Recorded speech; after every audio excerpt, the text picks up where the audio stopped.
Hello, good morning, good afternoon, good evening, everyone. Hope everyone is doing well. Today is a pleasure to have Deborah Khider from the University of Southern California that's going to be presenting her talk, Artificial Intelligence in the Paleogeosciences, Progress, Challenges, and Opportunities.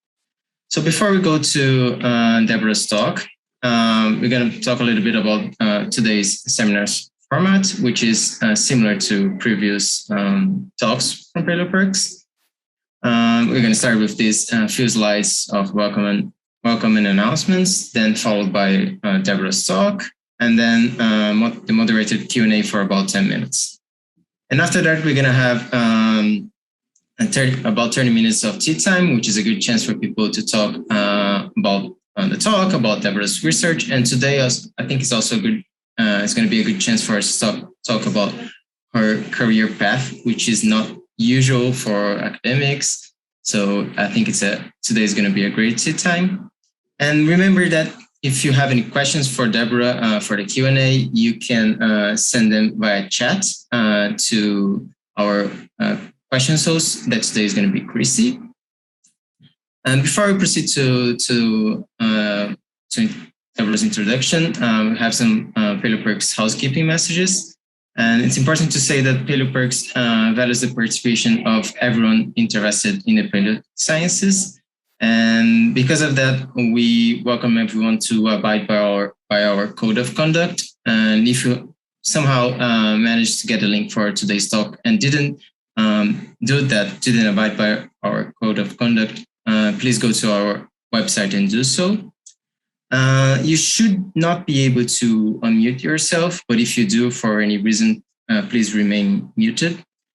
As I said before, you can send the questions via chat to Chrissy. That's going to be your questions host. But we also have now the options to make your own questions by raising your hands. So you should have the option to raise your hands. It changes from Zoom version to Zoom version, but it's usually down there in the reactions button. So you should be able to find the raise hand option button. We also have Zoom captions now. And again, you should be able to hide or show them by pressing the little CC button down there. We'd like to remember people to nominate like friends or people that they know that are outstanding early career researchers in the paleo fields. You can access the nomination form through our website, but they also should drop in the chat at some point today. And finally, we would welcome feedback from you, like for demographic information. As usual, it's anonymous, it's optional, but it's important for us if you do give us some feedback about how you're going. And the link for the form is also going to be in the chat. So finally, introducing Deborah. She did a bachelor in oceanography and applied mathematics at the Hawaii Pacific University, followed by another bachelor's in environmental engineering in the University of Southern California, and then a PhD in the same institution, followed by two postdocs, first one at the University of Texas, Austin, and then moved again to the University of Southern California. And today, currently, she's a data scientist at the Information Science Institute. And that's a little bit different. Like she's also affiliated with University of Southern California, but her career path is a little bit different from what you're used to. And that's why I invite everyone to stay for tea time. So we can talk with Deborah a little bit about this. So right now we can start Deborah's talk, and Deborah, I invite you to take over the screen share. There you go.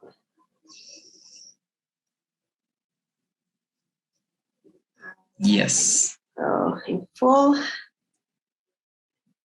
All right. Nice talk. Thank you. And thank you for inviting me today. I'm very excited about sharing some of the work we've been doing with artificial intelligence and how it can actually help us in the geosciences. So first, I want to start this talk with like a few buzzwords that have been thrown around a lot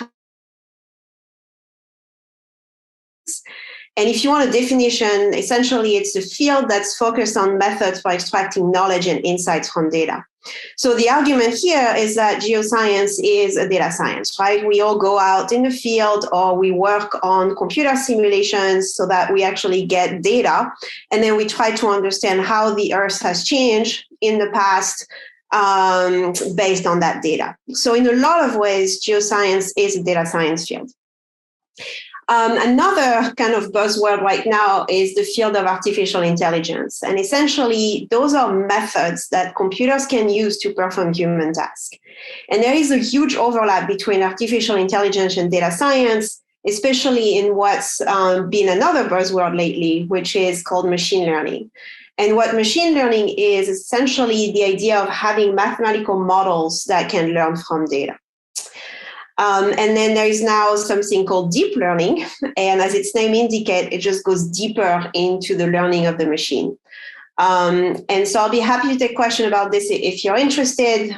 But most of the models that I'm going to be talking about today falls under that deep learning categories. On the other hand, of artificial intelligence and a little bit further away from data science is something that we call expert systems. And essentially how those systems work is that they operate by themselves, but the rules have been human specified.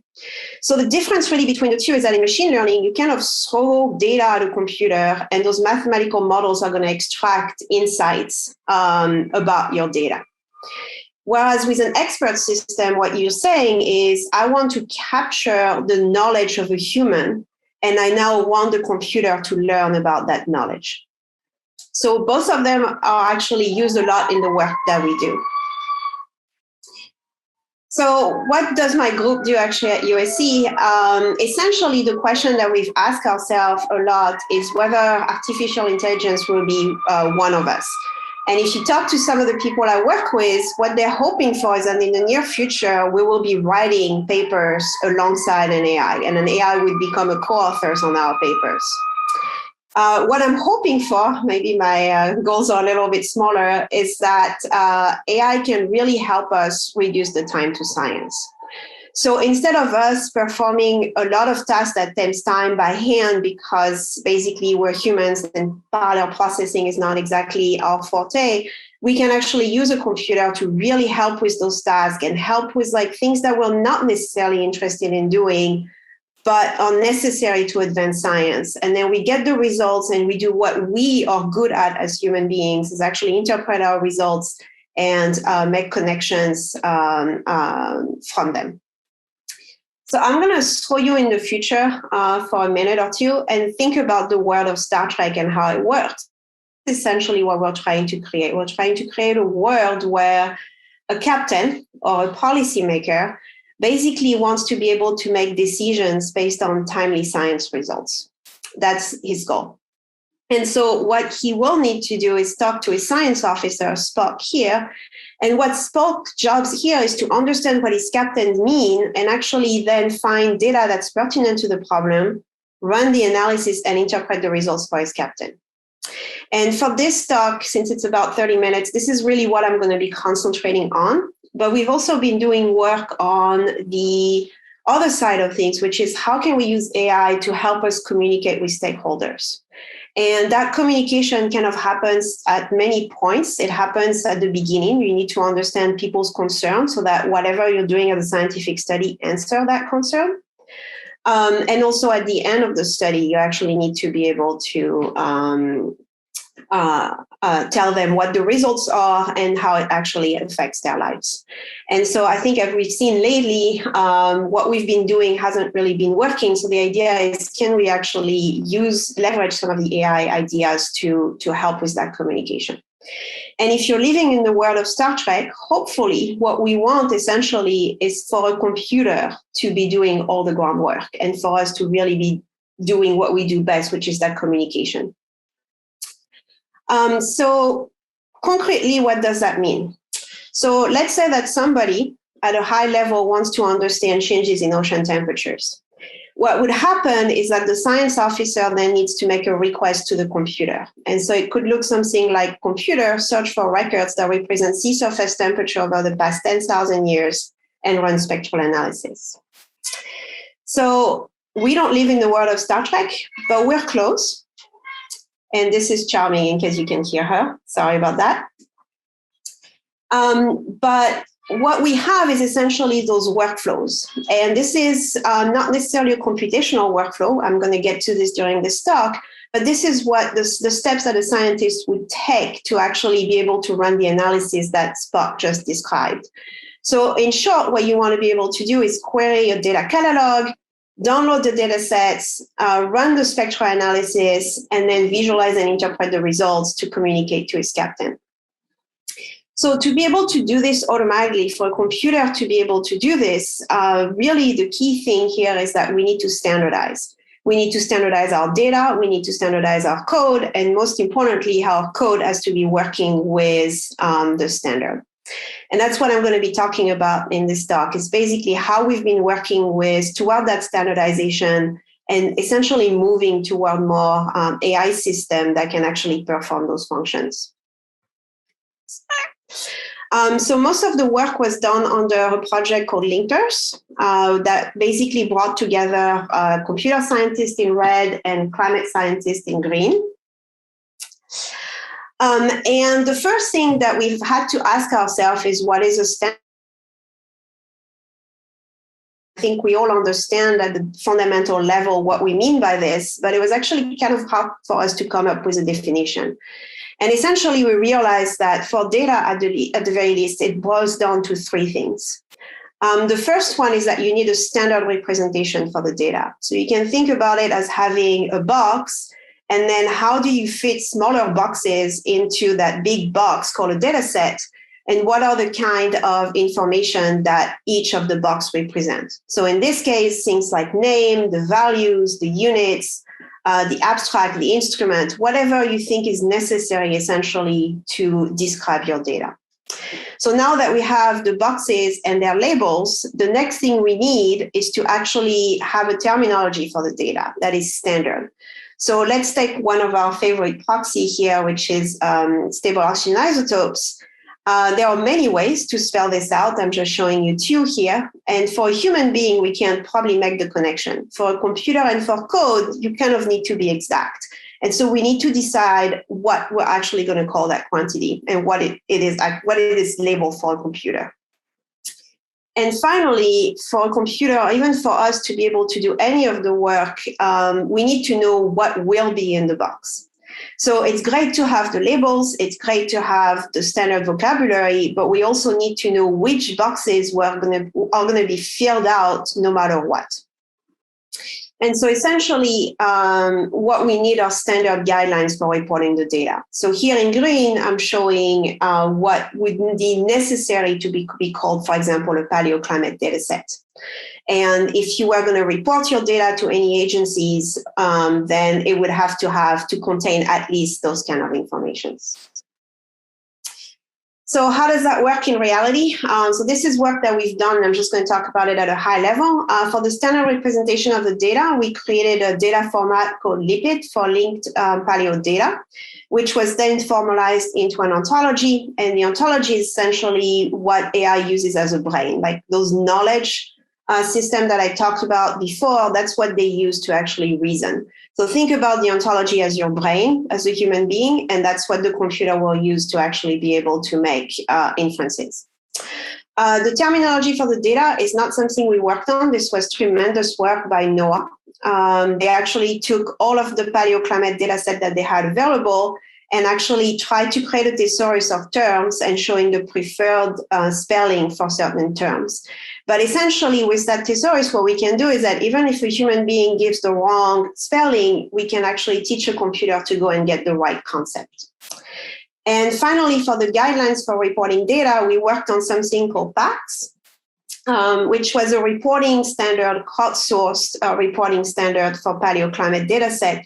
What we did is that we asked the community what is necessary for a paleoclimate dataset to be called a paleoclimate dataset. What are the things that we should actually have in the box and without it?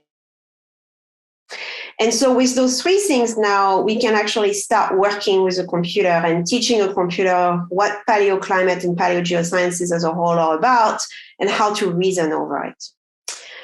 So one of the first things that we need, which I mentioned before, is a database, right? So we need to have something that actually stores the data and can reason over the data. And so what we did, we used a technology called Semantic Media Wiki. And again, that ontology was used as the brain. And then people can go on the platform and annotate their data set as they wish. They can add new properties if they want to. But essentially guided by what we actually need to give. And most importantly, for our workflow, this system actually supports very, very complex queries. So what Spark was asking for about the ocean temperatures for the past 10,000 years for a specific region can be achieved using this. And I'll show you an example in a minute. So that's the first part to it. The data is standardized and put in a system that actually makes use of that standard for querying. So the second part to this now is that we need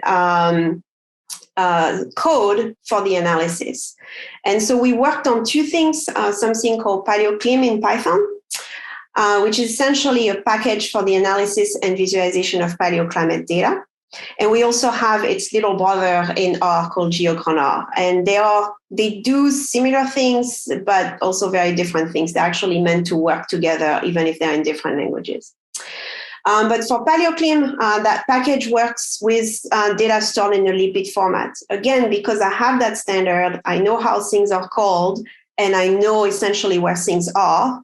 What I can do is basically create all of that data transformation code that we usually write. So basically having to say my data is in column 1. I have to change my column, like my age from, let's say, years AD to years BP because I'm comparing it to something in BP or vice versa. So all of that is basically done automatically behind the scene because we have that information and we have a way to represent that knowledge that somebody gave.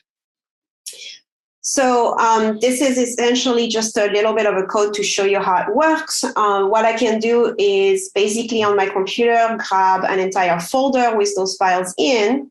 And then with one command, I can actually create a map of the location of those different records according to which archive they're coming from. So again, it is simple. But the reason it can be done in a one-line command is because the code knows where to find that information. And actually, instead of having to write that code 20 different times, now it's like one way of doing it. So what else besides mapping can we do? Plotting, obviously, a lot of us like to plot. And the package is, the Python version is really dedicated to time series analysis. So anything from spectral, wavelet analysis, causality, correlation, and most importantly, all the pre-processing routine that you can think of before actually running through a spectral analysis. I'll go into the details in a minute. This is another example of what you can do once everything is coded into a standard format. Again, one line to create a dashboard that shows you the time series, its location, and runs the spectral analysis with its significance level, and also return some of the metadata that we have available. And again, all of this is possible because the data is standardized, and so we can rely on that standard to basically be able to create those dashboards automatically. So if you're interested in working with Pyleoclim, it's available on PyPy. You can install it.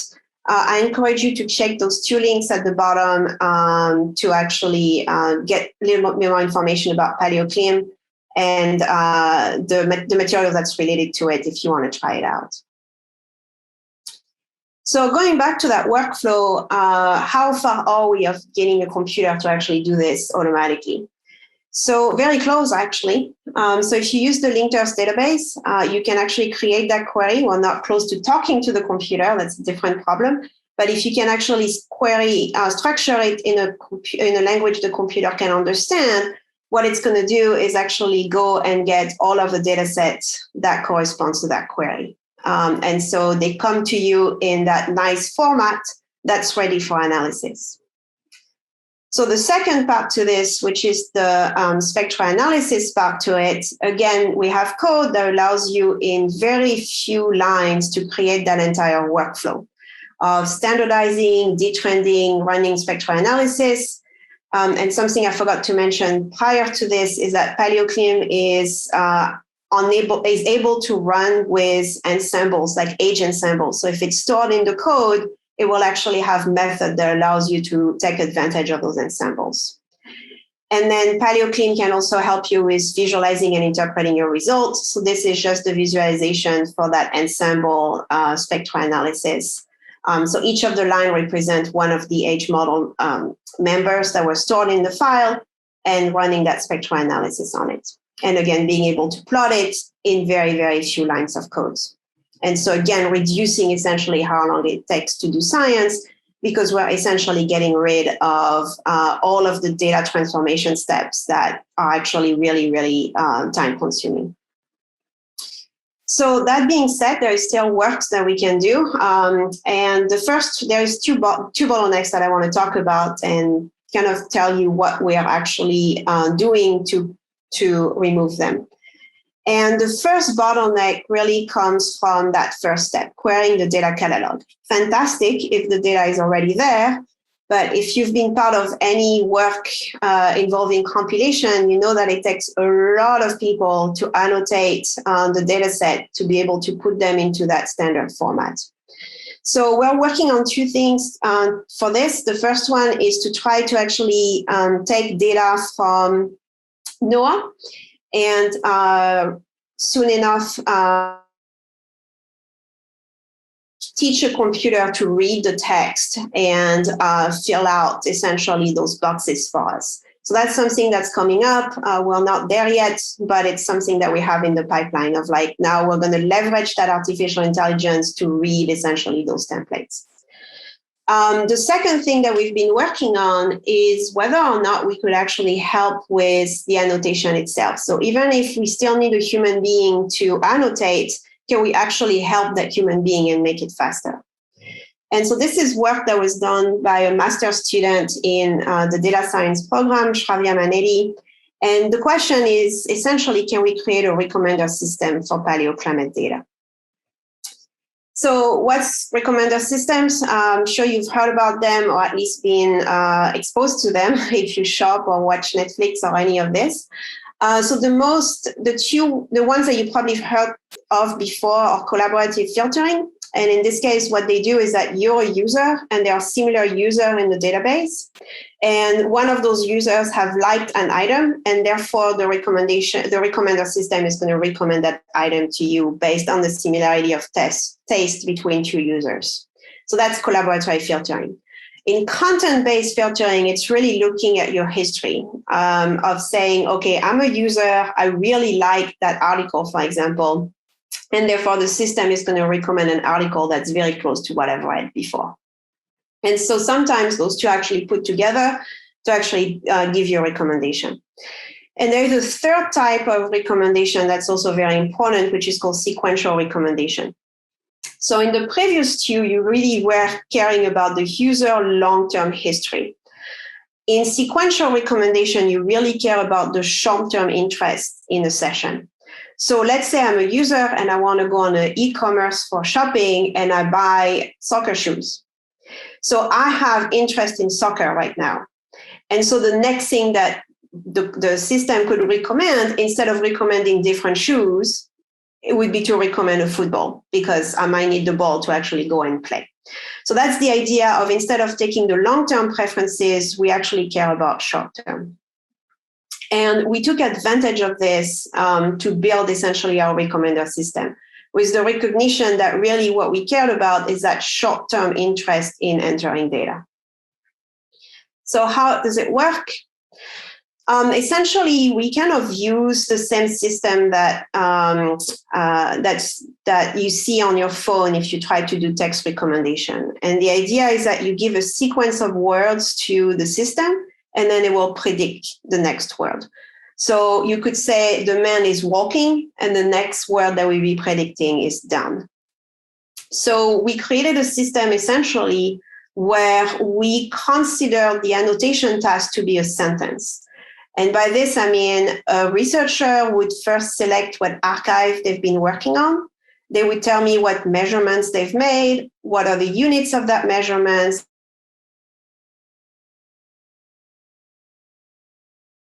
The idea here is that once you're giving one word, you can predict the next one.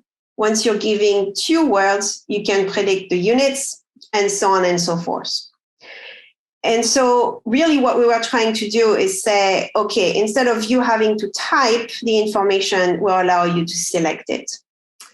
And so this is actually a short movie showing you our main interface to annotate those lipid files called the lipid playground.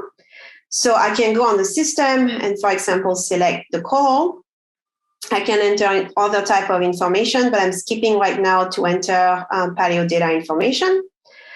And so I can start actually annotating. So it's reminding me I have calls, and then it's asking me whether I did a measurement or inferred. And then it starts recommending items to me that could be relevant to my archive. So you notice that the recommendations are ranked, right? And so the further down the list you go, the least valid the recommendations are. They might actually not make sense. And that's a balance between how much data we have for that particular archive, as well as for archives that have a lot of proxies, being able to recommend more than 2 or 3 essentially possible answers. But the idea here is twofold. First, it should be faster to be able to annotate your data set. And second of all, it's going to help with keeping people in check with the standard, right? Because now that you have D18O available to you and you click on it, you might not just want to go and type it in another way. So it's really going to help with keeping that vocabulary in place down the line. So that's essentially on the side of data and helping with data annotation. The second thing that AI can do for us is actually help us with that spectral analysis. I've put it as a black box, but if you're working in that field, you know it's not as simple, right? It takes quite a bit of knowledge to know when and what to apply to the data for what reason, and which method might be best according to your data. And to be fair, for a lot of us, we are very good with data. This is actually our bread and butter. Some people are very good with spectral analysis, but they don't necessarily understand the data as close as the people producing the data. So the idea here was to use AI to kind of bridge the gap where the people creating the data could actually be able to follow their data through the analysis and using expert knowledge in the analysis method to make sure that it was using the proper information. So how do we do this? So we created a system called autoTS for automated time series analysis. And the idea here is that it is an expert system. So what we did is actually ask people for their strategy of how they actually would run spectral analysis. And so at a high level, you can actually think of that strategy as the series of steps described right here.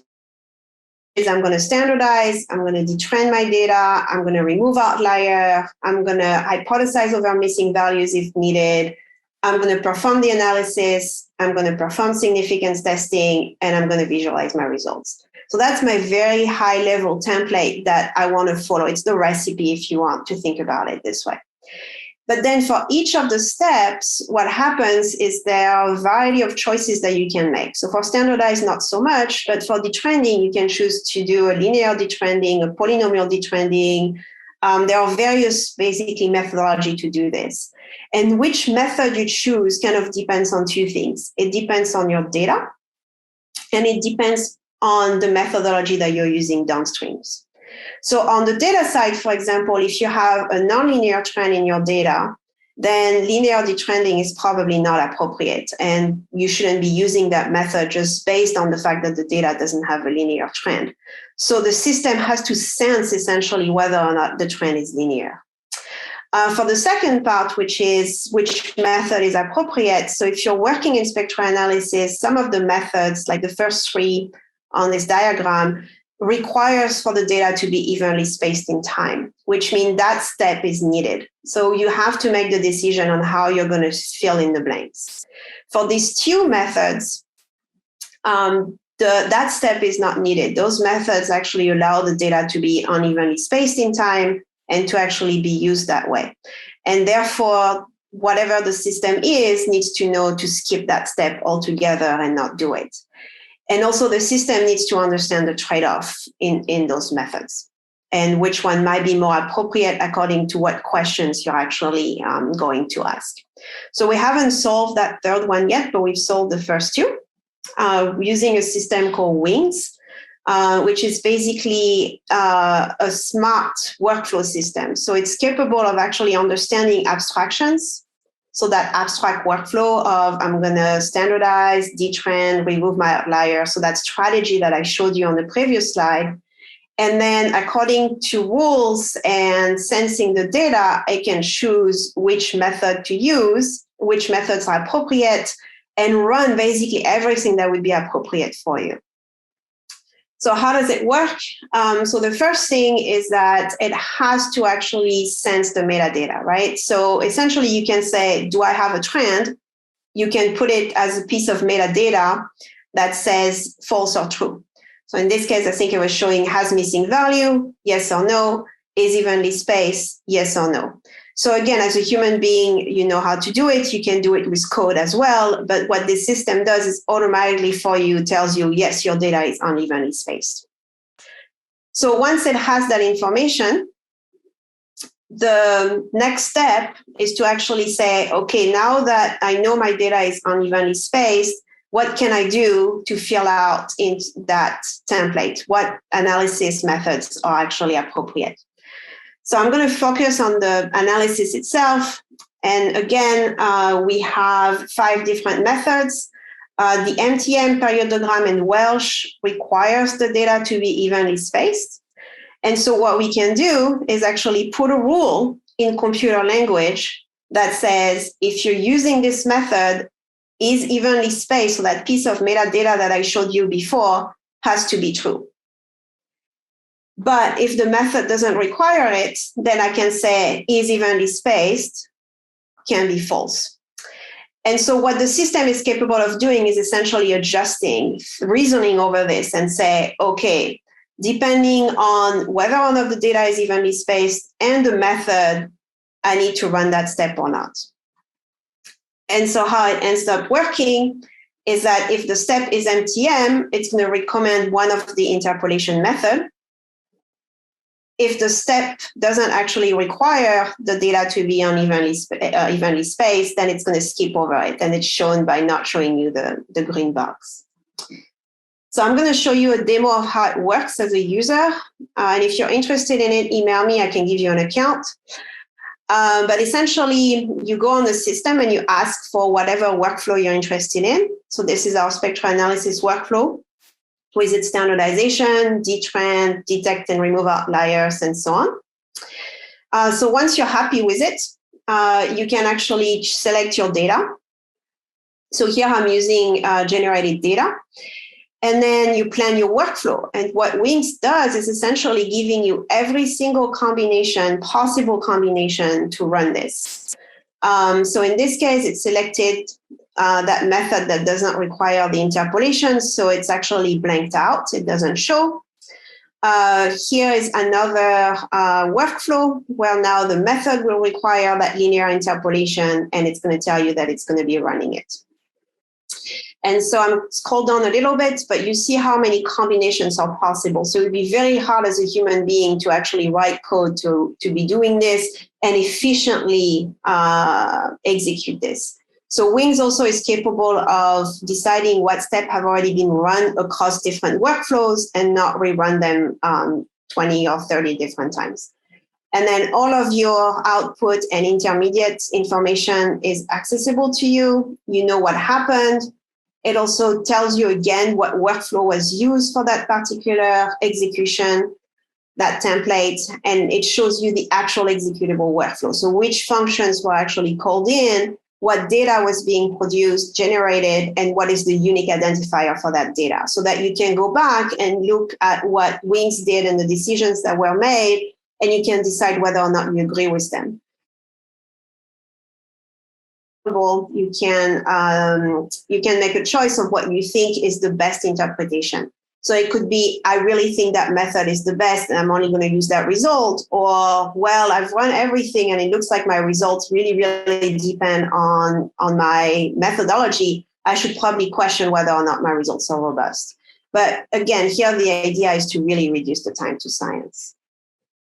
So in terms of our Star Trek world, I'm going to argue that we're pretty much there, where we can have a computer essentially assist us the entire way and essentially give us that one figure that we all wanted at the end, which is that spectral analysis. And this is actually what was coming out of the WING system that I showed you previously. So if you have any questions or if you want to reach out, feel free. I'm on Twitter or email. And just quickly, advertisements. If you're interested in learning more about Pyleoclim and autoTS, we're going to have a virtual 2-day hackathon training on October 28th, 29th. And so during the hackathon, what we do is we actually walk you through exercises that use the code base and use data in the standard format for you to actually be able to work through and apply it to your own science. And with this, I thank you, and I'll be happy to take any questions.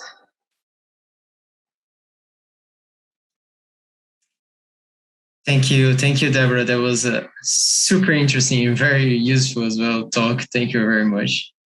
So just a reminder to everyone that you can ask your questions to Deborah via the chat. So sending a message to our questions host. And you can also, if you choose, you can also raise your hand and we can unmute you and you can ask Deborah a question directly. So we do have a first question here, which is, this is such a fantastic resource and there is endless possibilities of analysis here. Thanks so much for your work and putting it together and also sharing it with us. So the question is, do you have any plans to incorporate data from much older publications, maybe data that don't have published text tables, etc.? I'm going to be dropping the question in the chat as well. Yeah, well, thank you very much. Yes, we do. So right now, we're working our way through being able to first take kind of easy templates and put it into Lipid. Then the next step is going to be to take not so easy templates and see if we can learn. It's a field called table understanding, where you try to understand what the table look like, and from that kind of get information out of it. So that's something that's kind of like planned for really far in the future, but it is in the plan and it is probably feasible. How much of this is going to be correct is another issue. So it might still need like a human eye. So it's that idea of it's going to assist you, right? It's going to actually probably leverage like 80%, and then you're probably going to have to fill out the other 20%. Right now, the way to get it out of old publication is the old-fashioned way, where a human being actually goes and do the work and puts it into that playground that I showed you. And it's being done as part of those use pages compilation, or any people who do like compilation work and need other records. The idea is if you save the data into Lipid and you share it, then everybody benefits. So it has that crowdsource component to it too. Cool. One thing that before I proceed to the next question, if you want to drop the link for the hackathon in the chat, so if you have it at hand, so it might be a good idea for everyone to access it. Yeah. If it lets me. Okay, let me stop sharing for a minute. Yep. And grab it from the actual source. There you go. And we can share again. Yes, perfect. Bye. So yeah, there are details basically on that website, including how to register and so on. Nice. So another question is, I'm also going to drop in the chat, is what do you see as the next steps for this kind of work? So for this kind of work, so for the AI part of it, there are a lot of things we could do. So right now, the system still requires you to come and actually look at the result yourself, right? And you still have to go into digging a little bit to see where the results are coming from and kind of understanding yourself. One of the natural extension is to create essentially human text from it. So basically having the system tells you, hey, look, I found something very interesting in your data, or basically being like a little bit more human friendly. And so basically something that we call data narration, like how do you narrate what happened in the workflow in a human language? So that's the first step. Another step that we're very interested in is to actually link the code and the data even more. Right now, you as a scientist have to come on our platform with a hypothesis and actually make that query to the system and being able to download and so on. One of the things that we've been working on in another field in neuroscience is essentially creating a hypothesis template. So if somebody has a hypothesis about, let's say, temperature in the past 10,000 years, when new data becomes available, the system knows about that hypothesis and just go and run its own basically workflows, actually ever having to go back on the system and do it. So those are the things that we're planning to expand on the technology side.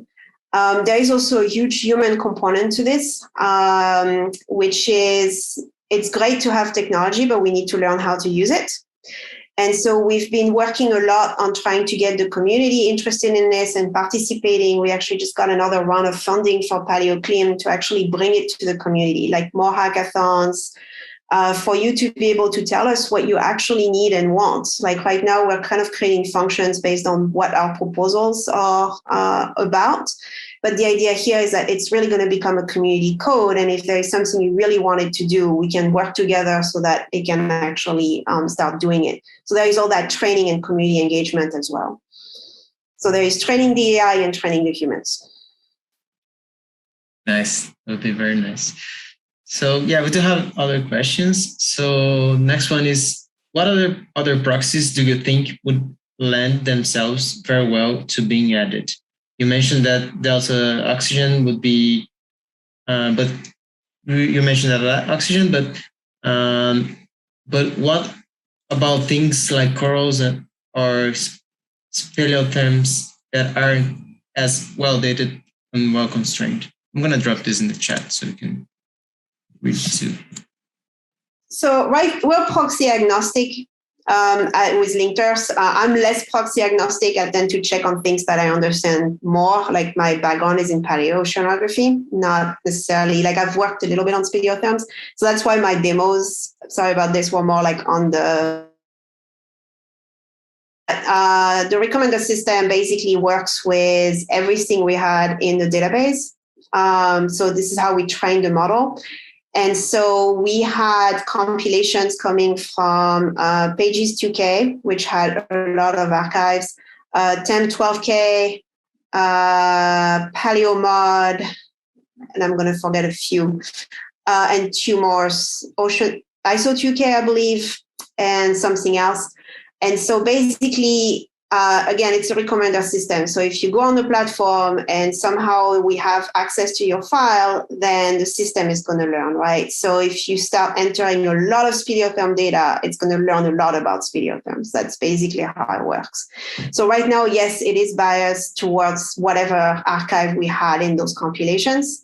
But again, the whole point is looking into the future. If you contribute to it, then we can actually give back and make the recommendation. Nice.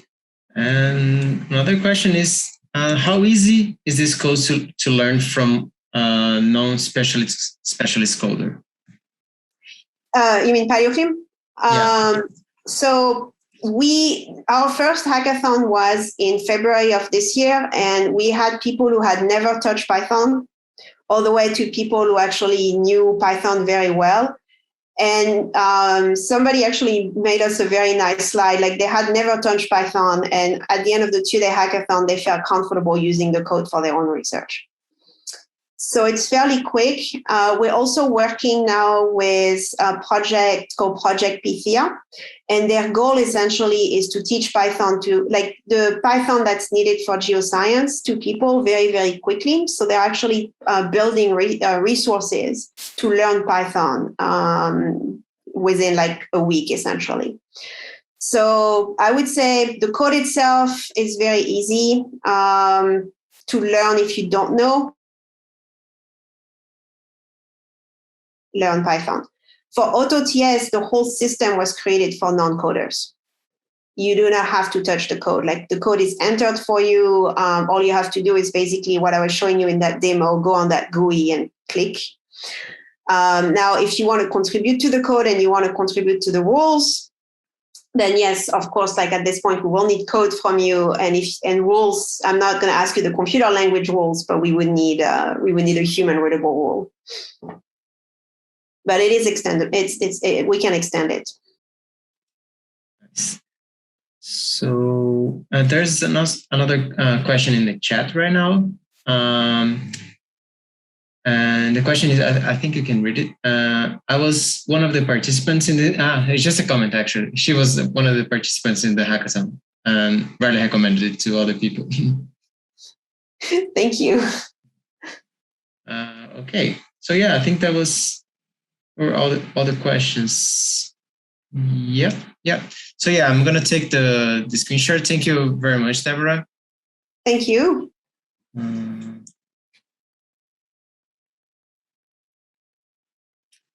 Okay.